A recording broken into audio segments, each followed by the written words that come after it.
ان کی مشاورت کہہ لیجئے یا ان کا ایک اجلاس کہہ لیجئے، وہ ہونے جا رہے ہیں۔ یہ سب ایک دوسرے کے ساتھ ڈبل گیم کر رہے ہیں۔ ناظرین، آپ کو یاد ہوگا کہ جب انہوں نے جلسے کیے، ان میں کوئی نہ کوئی خفا رہا، کوئی نہ کوئی ان سے اختلاف کرتا رہا، کبھی بلاول تو کبھی فضل الرحمان، کہیں نہ کہیں اختلافات موجود تھے اور وہ اختلافات سامنے آتے رہتے ہیں۔ اگر آپ کہتے چلے جائیں کہ پی ڈی ایم ایک پیج پر ہے تو کیا اس سے حقیقت چھپ جائے گی؟ ناظرین، ایسا کبھی نہیں ہوگا، ایسا نہیں ہوتا۔ یہ ساری پارٹیاں جو اکٹھی ہوئی تھیں، ان کا بنیادی مقصد ایک ہی تھا کہ سینٹ کے انتخاب روکے جائیں، کہ سینٹ کے انتخاب نہ ہونے دیں۔ اب جب کہ سینٹ کا انتخاب نہیں روک پائے اور اب اس اتحاد کا کوئی فائدہ بھی نہیں لگ رہا، عمران خان جو حاصل کرنا چاہتے تھے وہ حاصل کر لیں گے۔ پیپلز پارٹی اور پی ایم ایل این نے فضل الرحمان کو بتا دیا ہے کہ ہم ضمنی انتخابات اور سینٹ کے انتخابات میں حصہ لینے جا رہے ہیں۔ اس بات سے ان پارٹیوں نے اعتراف کر لیا ہے کہ اپوزیشن ناکام ہو گئی ہے۔ سینٹ کے انتخابات رکوانے میں وہ بالکل ناکام رہے ہیں۔ عمران خان نے کہا تھا کہ یہ سارے اکٹھے ہو جائیں گے، لیکن مجھے ان سے کوئی خوف یا خطرہ نہیں۔ ناظرین، کبھی آپ نے غور کیا ہوگا کہ یہ کیوں اکٹھے ہو جائیں گے؟ یہ عمران خان نے کیوں کہا تھا؟ ان کو کوئی غیب کا علم تو نہیں تھا، یعنی عمران خان کوئی غیب کا علم تو نہیں جانتے تھے کہ وہ 3 سال پہلے 2.5 سال پہلے یہ کہہ دیتے کہ یہ سب اکٹھے ہو جائیں گے، اور نہ ہی وہ کوئی علم نجوم کے ماہر ہیں کہ آنے والے دنوں میں کیا ہوگا وہ سب پہلے ہی بتا دیں آپ کو۔ اس کی کچھ وجوہات ہیں۔ یہ سب ایک جیسے ہیں، یعنی اپوزیشن کی جتنی پارٹیاں بھی ہیں یہ سب ایک جیسی ہیں، ان سب کا ایک ہی مقصد ہے، ان کا طرز حاکمیت بھی بالکل ایک جیسا ہے، ان کی کرپشن بھی ایک جیسی ہے۔ گیلانی صاحب کو دیکھ لیں، ان کے اوپر بھی کرپشن کے مقدمات ہیں۔ پرویز اشرف کو دیکھ لیں، نواز شریف، شاہد خاقان عباسی، چودھری برادران، زرداری اینڈ کمپنی، ان سب کے اوپر ایک ہی طرح کے کرپشن کے کیسز ہیں، ایک ہی طرح کے الزامات ہیں۔ یہ کرپشن سارے ایک جیسی ہی کرتے ہیں، ان کی سب کی کرپشن بھی ایک ہی جیسی ہے، ان سب کی بیرون ملک جائیدادیں بھی ہیں، ان سب کو بڑی بڑی پروٹوکول کا شوق بھی ہے، صرف اپنے لیے ہی نہیں بلکہ اپنے بچوں اور پھر بچوں کے لیے بھی ان کو پروٹوکول کی ضرورت ہے۔ اپنے خاندان کے دیگر افراد کو بھی پولیس اسکواڈ مہیا کرتے ہیں۔ پولیس اسکواڈ جو ہے یعنی پولیس کی ایک بڑی فورس، ان کے ساتھ آگے پیچھے جو ان کا خاندان ہے، ان کے بچے ہیں، ان کے ساتھ بھی پولیس اسکواڈ ساتھ ہوتی ہے۔ شہباز شریف کے سارے خاندان کے افراد، ایون داماد بھی پولیس اسکواڈ لے کر گھومتے ہیں۔ دراصل یہ اسٹیٹس کو کے پارٹی ہے۔ دوسری بات یہ ہے کہ ان کے مسائل بھی ایک جیسے ہیں۔ اگر آپ دیکھ لیں ان سب پر کیسز ایک ہی طرح کے ہیں، یہ سارے کے سارے اقتدار سے باہر ہیں۔ فضل الرحمان پہلی دفعہ اقتدار سے محروم ہوئے، ان سب کو فوج سے گلا ہے کہ آپ ہمیں اس دفعہ کیوں نہیں بچا رہے۔ تیسری بات یہ کہ ان سب کا مخالف بھی ایک ہی ہے اور وہ ہے عمران خان۔ اس لیے مشترکہ دشمنوں کے ہونے کی وجہ سے ان سب کو اکٹھے ہونا تھا، کیونکہ ان سب پارٹیوں کا دشمن بھی یا مخالف بھی ایک ہی تھا اور وہ تھا عمران خان۔ اس لیے عمران خان کے مخالف ان سب کو اکٹھے ہونا ہی تھا۔ چوتھی بات یہ ہے کہ ان کا مقصد بھی ایک ہی ہے، ایک ہی طرح کا مقصد ہے کہ فوج کو اتنا دباؤ کہ ہم سے وہ ڈیل کرنے کے لیے راضی ہو جائے اور اس کے بعد کسی بھی طرح سے عمران خان کو نکالا جائے۔ یہ ہے ان کا مشترکہ مقصد۔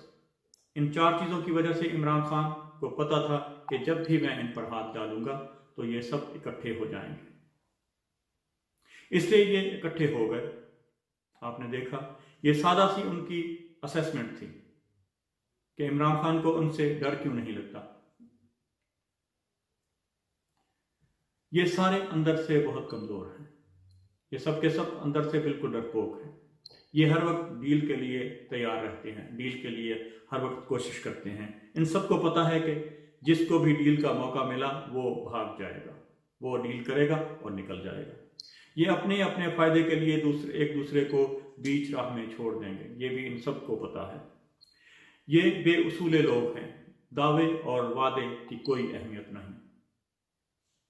زرداری صاحب کی بات آپ کو یاد ہوگی کہ معاہدہ کوئی قرآن و حدیث تو نہیں، یہ ان کا کہنا تھا کچھ سال پہلے. اسی طرح نواز شریف نے میثاق جمہوریت کو کئی بار توڑا. یہ لوگ آپس میں ایک دوسرے پر اعتماد بالکل نہیں کرتے، ان کے اندر اعتماد کا فقدان ہے.